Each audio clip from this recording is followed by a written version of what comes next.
हैदराबाद जो फेमस है चार मीनार के लिए, फेमस है मोतियों के लिए, हीरे के लिए। सन 2002 में कुछ ऐसी अकल्पनीय घटना घटी कि ये फेमस हो गया कुंदन बाग की कोठी के लिए भी। भूत प्रेत, काला जादू, अंधविश्वास, खून, मृत्यु, रहस्य के इर्द गिर्द हमारी आज की कहानी घूमने वाली है। तो नमस्कार ladies and gentleman, welcome to new episode of मृत्यु। सन 2002 सितंबर का महीना। सितंबर में हल्की हल्की ठंड आ जाती है। हैदराबाद में एक एरिया है कुंदन बाग। इस जगह पर एक 2 मंजिला कोठी है। हमारी आज की कहानी इसी कोठी के रहस्य की है।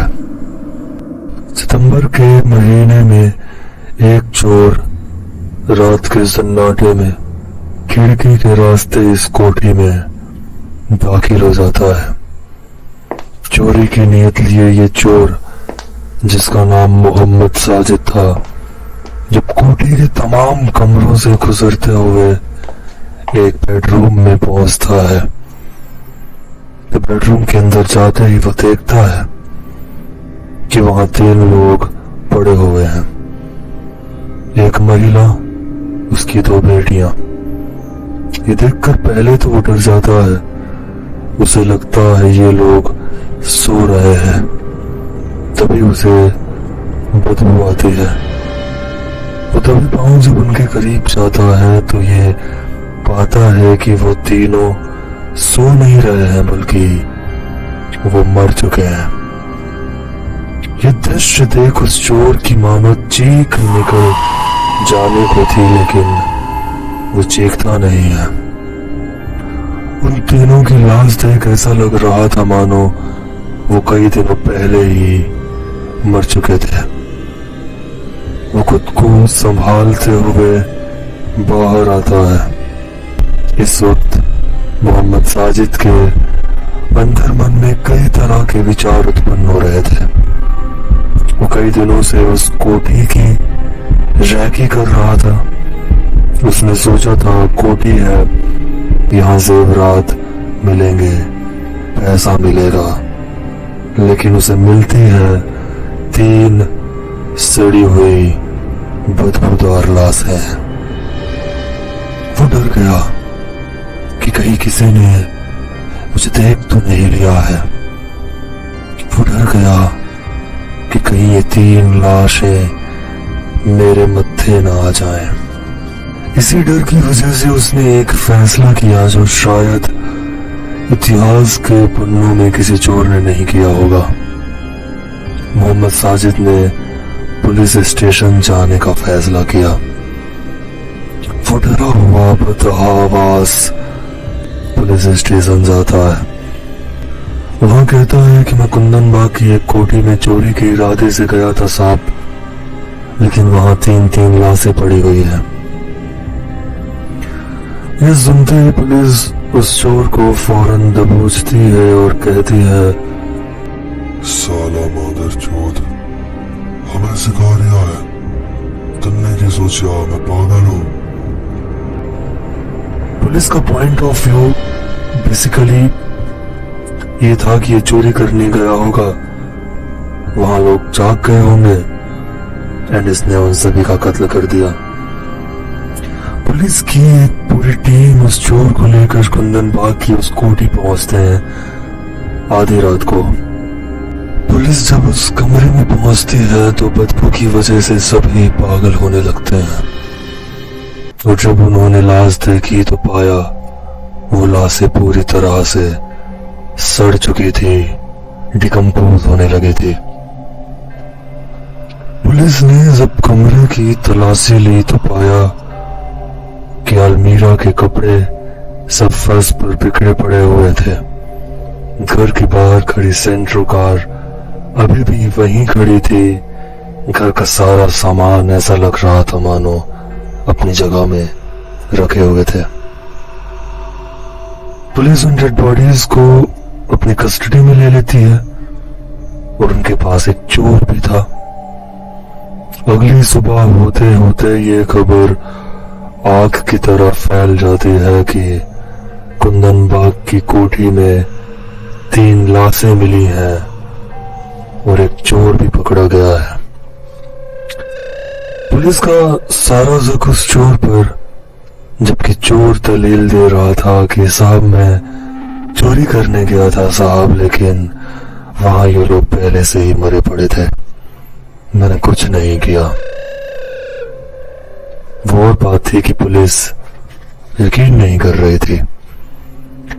पुलिस ने डेड बॉडीज पोस्टमार्टम करने भेजी और जब पोस्टमार्टम की रिपोर्ट आई तो इस बार चौंकने की बारी पुलिस की थी। पोस्टमार्टम की रिपोर्ट के मुताबिक इन तीनों की मौत 3 महीने पहले ही हो चुकी थी, कोई जून के महीने में। पुलिस ने जब ये रिपोर्ट सुनी तो उन्हें एक बात याद आई। उस रात घर की तलाशी लेने के दौरान जो न्यूज़पेपर मिला वो 21 जून का था, मतलब 21 जून के बाद इनकी मौत हुई होगी। इसके बाद वो चोर और उसकी सारी बात सच लगने लगी और उसे चोरी के इरादे से घर में घुसने की तो सजा मिली, लेकिन 3 कत्ल के इल्जाम से वो बरी हो जाता है पुलिस कस्टडी से। अब अगला सवाल ये था कि कत्ल किसने किया। इस सवाल के जवाब को ढूंढने पुलिस कुंदन बाग की कोठी में दोबारा जाती है। इस बार पुलिस को घर से बड़ी अजीब अजीब चीजें मिलती हैं, जैसे काला जादू की किताबें, भूत प्रेत की किताबें। पुलिस को एक फिनाइल की बोतल भी मिलती है। क्योंकि पोस्टमार्टम की रिपोर्ट में मौत की वजह पॉइजन था, तो पुलिस को लगा शायद इन तीनों ने फिनाइल पी लिया होगा। लेकिन सवाल अब ये था कि अगर इन तीनों ने फिनाइल पीकर सुसाइड किया तो सुसाइड किया किस लिए, क्या वजह थी। इधर कुंदन बाग के उस एरिया में ये बात के सामने आते ही आसपास के लोगों में दहशत। पुलिस ने पड़ोसियों से पूछताछ करने का फैसला किया और पूछताछ से जो बात सामने आई तो पुलिस खुद कंफ्यूज हो जाती है। स्टोरीज बाय नेबर, आस पड़ोस के लोग ये मानने को तैयार ही नहीं थे कि इन तीनों की मौत 3 महीने पहले हुई। आखिर क्यों?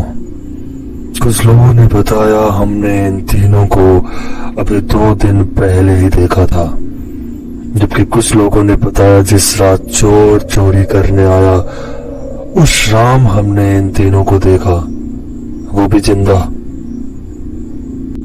पुलिस सोचती है कि ये क्या बकवास है। पोस्टमार्टम की रिपोर्ट और सड़ती हुई डेड बॉडीज बयां कर रही थी कि ये बहुत पहले ही मर चुके थे, जबकि नेबर्स दावा कर रहे थे कि उन्होंने 2 दिन पहले, 4 दिन पहले, 6 दिन पहले इन तीनों को जिंदा देखा है। सारे पड़ोसियों के बयान का जो निष्कर्ष था वो ये था कि इस घर में एक माँ और उसकी 2 बेटियां रहती थी। माँ का नाम जया था, जो कि 56 साल की थी और वो बहुत अजीब बर्ताव किया करते थे। हर शाम सूरज डूबने के बाद वो अपनी बेटियों के साथ कैंडल लेकर घर की छत पर चक्कर लगाया करती थी। उसके बाद वो तीनों कैंडल लेकर घर से बाहर निकलते। उसकी बेटी के हाथ में एक बॉटल हुआ करता था और लोगों ने दावा किया कि उस बॉटल में खून हुआ करता था। लोगों ने बताया वो औरत खिड़की के पास भी अक्सर कैंडल लेकर खड़ी रहा करती थी और उसकी बेटियां बॉटल लिए जिसमें कुछ तो होता था जो लाल बिल्कुल खून की तरह दिखता था। पड़ोसियों के वहां से गुजरने पर वो उनको बड़ी अजीब नजरों से घूरा करती थी। लोग बड़े खौफ ज़दा थे उसको लेकर। अब सवाल यह है कि आखिर उस औरत की कहानी क्या है? आखिर वो ये ऐसी अजीब चीजें कर क्यों रही थी? तो कहानी ये निकल कर सामने आती है कि बचपन से इस औरत की दिमागी हालत थोड़ी ठीक नहीं थी। ये अमीर घर से थी और कुछ सालों बाद इसकी शादी करवा दी जाती है बिना इसकी दिमागी स्थिति के बारे में बताए। कुंदन बाग में एक कोठी दी गई जहां इसका हस्बैंड और ये दोनों रहा करते थे। कुछ सालों बाद इनकी तो बेटियां हुई, लेकिन बीते इन कुछ सालों में जया के हस्बैंड को अंदाजा होता है कि जया मेंटली डिस्टर्ब है कहीं ना कहीं। फिर क्या था, दोनों में झगड़े होने लगे। धीरे धीरे बात इतनी बढ़ गई कि ये दोनों अलग रहने लगे और हस्बैंड ने जया को डिवोर्स भी दे दिया। पड़ोसियों ने बताया इनकी कोठी से कचरा फेंकने वाली जगह महज 2 मिनट के वॉकिंग डिस्टेंस पर है, जबकि जया अपने दोनों बेटियों के साथ सूरज डूबने के बाद अपने सेंटरों में बैठकर कचरा फेंकने जाया करती, वो भी हर शाम। पुलिस ये नहीं समझ पा रही थी कि पोस्टमार्टम की रिपोर्ट के अकॉर्डिंग जो लोग 3 महीने पहले ही मर चुके थे उन्हें पड़ोसी 2 दिन 4 दिन पहले आके देख कैसे पा रहे थे। तो नो थिंग 1 या 2 पड़ोसी नहीं बल्कि पूरा मोहल्ला ये गवाही दे रहा था। सवाल ये है कि क्या वो उनके भूत को देख रहे थे इतने दिनों से, लेकिन भूत सेंटर कैसे चला सकता है? काफी कंफ्यूजिंग है ना? आगे सुनो, इन तमाम दावों को प्रूफ कैसे करें, क्योंकि अदालत को सबूत चाहिए, दावे नहीं। Within next 3 months police close that case इस आधार पर कि फिनाइल की बोतल पीकर इन तीनों ने सुसाइड किया होगा। इसके बाद ये कहानी 2 गज जमीन के नीचे कहीं दफन हो गई और वो कोठी वीराना रह गई। लेकिन आज भी वहां रहने वाले लोग ये दावा करते हैं कि पुलिस ने उन तीनों की मौत की जो तारीख बताई थी वो गलत थी। वो दावा करते हैं कि चोरी वाली रात तक उन लोगों ने वो औरत और उसकी बेटियों को देखा था। काफी कंफ्यूजिंग केस था ये। सवाल ये कि आखिर वो लोग कौन थे जिन्हें पड़ोसी सेंटरों में कचरा फेंकते जाते हुए देखते थे। सवाल ये भी है कि घर की छत पर खिड़कियों पर खड़ी वो औरत कौन थी जो कैंडल जलाए लोगों को घूरते रहती थी। एक और अजीब बात यह थी कि उनके घर में कोई कमाने वाला नहीं था, तो घर खर्च कैसे चल रहा था? न कोई मेहमान उनके घर आता था और ना ये लोग ही बाहर कहीं जाया करते थे। ऊपर से वो सारी अजीब और डरावनी एक्टिविटीज, ये सब आखिर क्या था, ये आज भी रहस्य बना हुआ है। ये थी हमारी आज की कहानी कुंदन बाग की कोठी की कहानी। अगर पसंद आई है तो चैनल में आपका स्वागत है। सब्सक्राइब करो यार चैनल को और मिलते हैं अगली वीडियो में। तब तक के लिए ख्याल रखिए।